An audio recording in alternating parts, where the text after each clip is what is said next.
"Mom, the principal made me walk home by myself." I was scared. Those were the first words my 8-year-old daughter said when I finally answered the phone. My heart stopped. "Hi everyone, I'm Mia Reynolds, a 34-year-old single mom just trying to do right by my little girl. What you're about to hear isn't just another school story.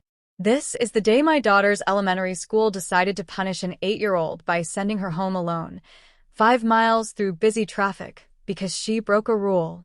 No phone call, no text, no warning, nothing. Let me take you back to that Tuesday afternoon. I was stuck at my second job, waitressing at a diner downtown, when my phone started blowing up. Missed calls from a neighbor, then a voicemail that made my stomach drop. "Mia, Lily is standing on your porch crying. She says the school sent her home by herself. Where are you?" I left everything, apron still on, orders on the table, and ran to my car. The entire drive home, my mind was racing. Lily is only 8. She still believes in unicorns and gets scared when the lights go out. How could any adult think it was okay to put her on the street alone? Before we continue with this video, please like, subscribe, and turn on the notification bell for updates. When I pulled up to our small rental house, there she was, my baby, sitting on the cold concrete steps, backpack between her knees, face streaked with tears.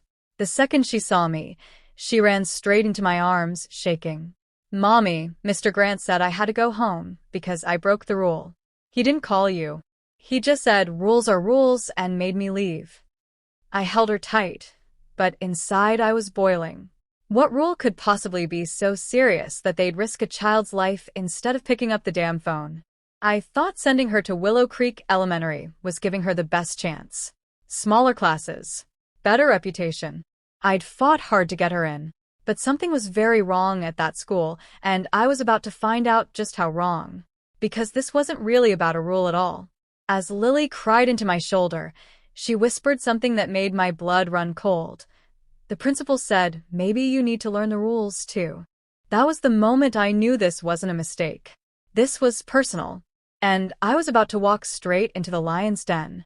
I held Lily on that porch for what felt like forever, rocking her while she sobbed into my shirt. But I needed the full story. So I sat her down, wiped her tears, and asked the question every parent dreads. "Baby, what really happened at school today?" Here's what my 8-year-old told me. That morning started like any other. Lily kissed me goodbye at the front door wearing her school uniform, white blouse, navy skirt, and her favorite sparkly unicorn socks peeking out.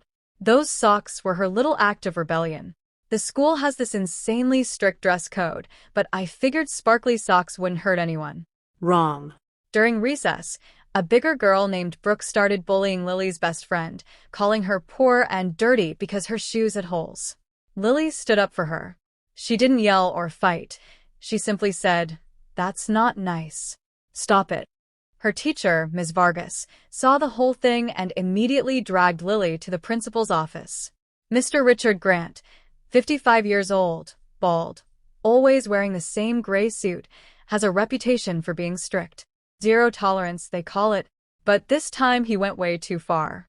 Lily told me he sat behind his big wooden desk and stared at her like she was a criminal. "You know the rules about talking back," he said. "And those socks? That's another violation. Your mother seems to think rules don't apply in this family." Lily tried to explain she was only protecting her friend. But Mr. Grant didn't want to hear it. He leaned forward and said coldly, "Today you're going to learn what happens when you break the rules. You're dismissed. Go home." Lily's eyes went wide. "But my mom works. She's not home." "Then you'll have to walk," he replied.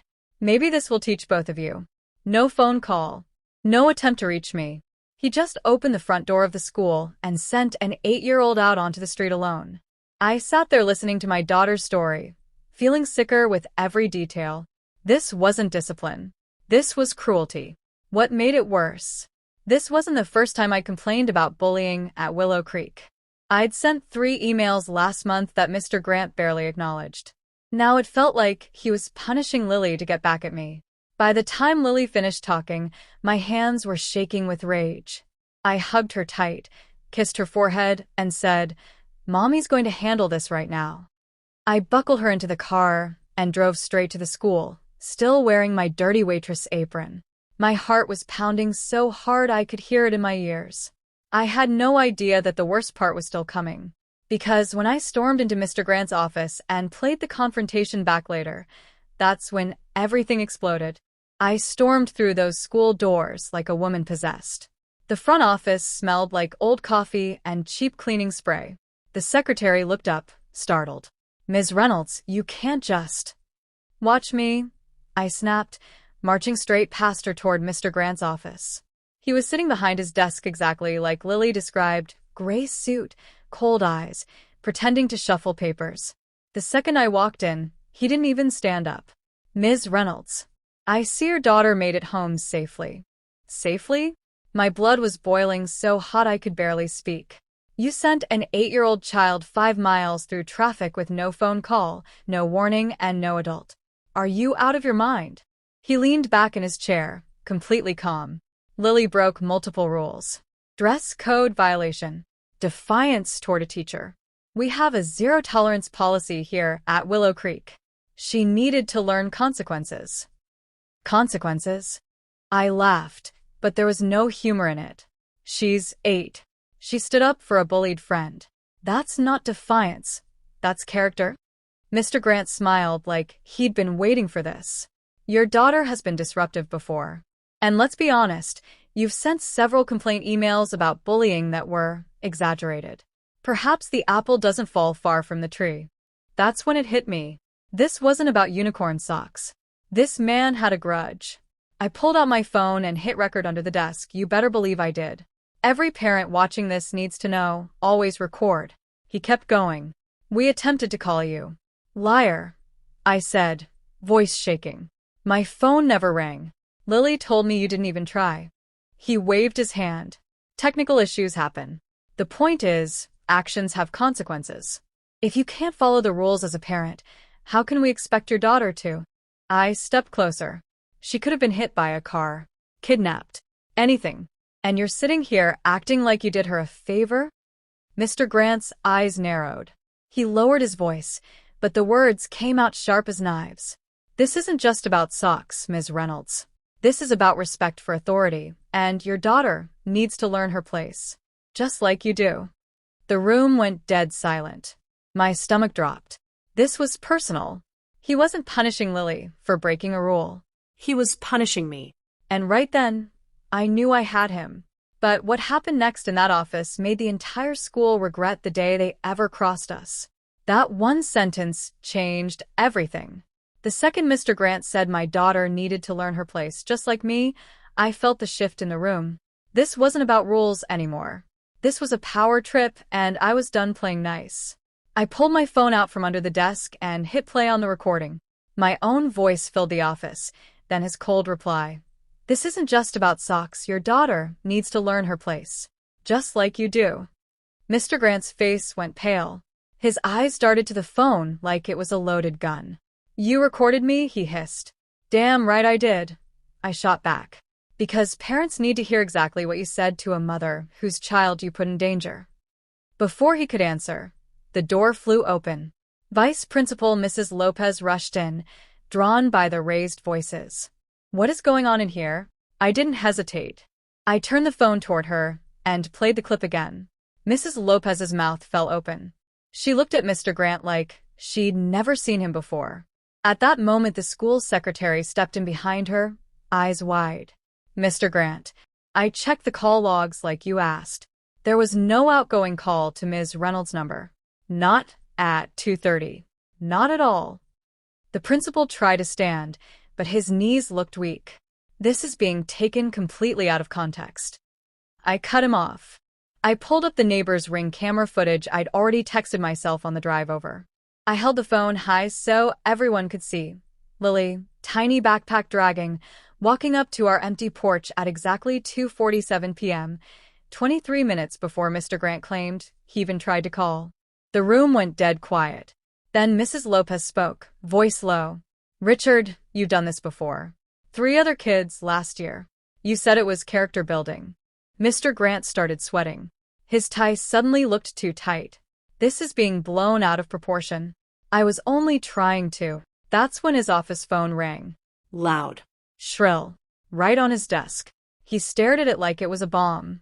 The caller ID flashed. School board chair. I crossed my arms. You might want to answer that. Because while I was driving here, I forwarded your little speech to the entire board and to the local news tip line.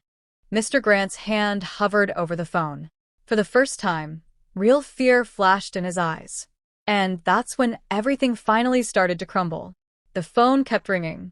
Mr. Grant's hand shook as he finally picked it up. I stood there, arms crossed, while the school board chair's voice came through loud enough for everyone in the room to hear. Richard, we just received a recording and video evidence from a parent. Care to explain why you sent an 8-year-old child home alone with no contact? That was the moment the mask finally cracked. In the next 20 minutes, everything came out. Mr. Grant had been ignoring bullying complaints for over a year.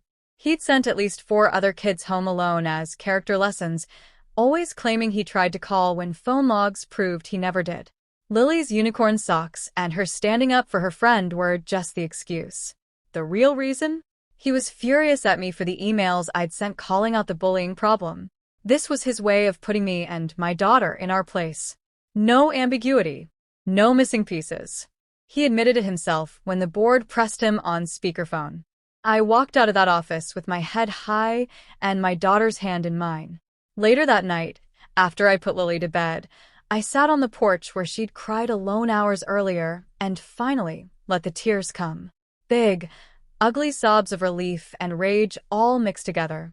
I almost lost you today, baby, I whispered to the empty steps. But I hadn't. We had fought back, and we had won.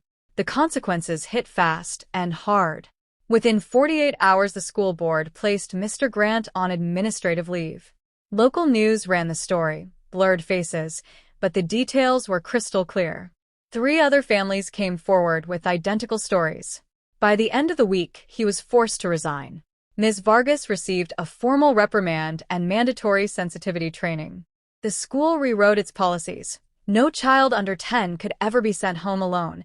Every dismissal required 2 documented parent contacts, and a new anti-bullying program rolled out the very next month. 2 weeks later, Lily and I walked back into Willow Creek, this time to meet the interim principal. She handed Lily an official apology letter and a brand new pair of sparkly unicorn socks with the school's blessing. We're sorry, sweetheart. Rules should never put a child in danger. That afternoon, we walked home together, hand in hand, the same route Lily had taken alone. She skipped the whole way, laughing about her new socks. I looked down at my brave little girl and felt something I hadn't felt in years: peace. Because the school learned the hard way, never mess with a mother who will burn everything down to protect her child.